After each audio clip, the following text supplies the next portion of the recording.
এমন গরম দেখাইতেছে, ইয়া রাসূলুল্লাহ নবী গো আপনার ধর্ম গ্রহণ করলাম, আপনার কালেমা পড়া মুসলমান হইলাম। ও নবী দেখবেন একটা যুদ্ধ নামায়া দেয়, আমি আমার দেহ দিয়া যুদ্ধ করতে থাকব। সুবহানাল্লাহ। এরকম লোক দেখলে খুশি না?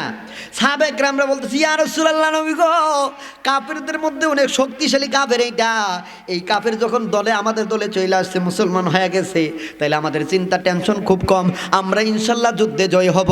আমার নবী কয়, সাহাবীরি সব সাহাবী আমার অন্তরে ঢুকতে পারে না, জেনে রাখবা তারে উপর উপর দেখতেছো, যুদ্ধের ময়দানে গেলে বুঝবা তার কি খেলা।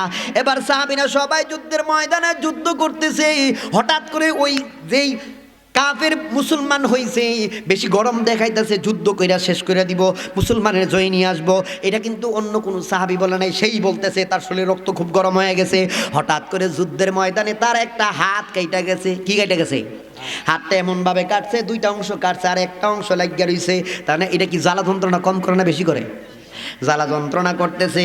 কিন্তু আমার নবীর সাহাবীদের আদর্শ কেমন দেখেন গো, যেই সাহাবী আমার নবীর কাছে ধর্ম গ্রহণ করেছে, ধর্ম গ্রহণ করার পর কোনো একটা ছোট্ট সমস্যা হইতে দেরি আমার নবীর দরবারে আসতে দেরি করে না।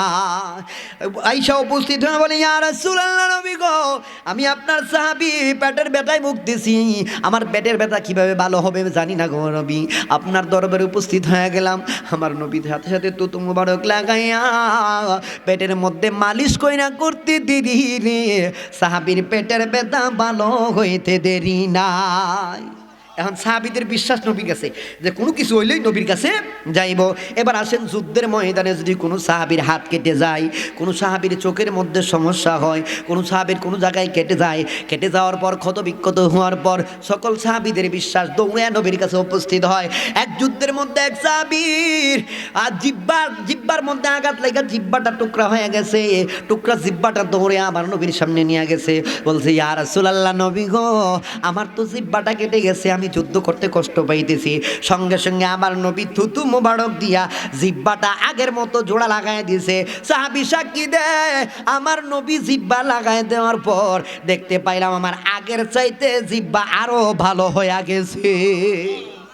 এ বাবারা ভাইরা আমার, শুধু তাই নয়, ওই যে ইহুদির কথা বললাম, যে ইহুদি ধর্মগ্রহণ করার পর খুব জোরে যুদ্ধ শুরু করে দিতেছে, ওই ইহুদির কথা যখন বলতেছি হঠাৎ করে তার হাতটা যখন কেটে গেল, দুই অংশ কেটে গেল, এক অংশ লাইগা রইছে, সে নবীর কাছে আসে নাই। তার চিন্তা কইল ধর্ম গ্রহণ করছি, সব কিছুর মালিক হইল আল্লাহ, আল্লাহ আমার বাঁচাইবে, কারণ আমি আল্লাহর জন্য যুদ্ধ করতেছি।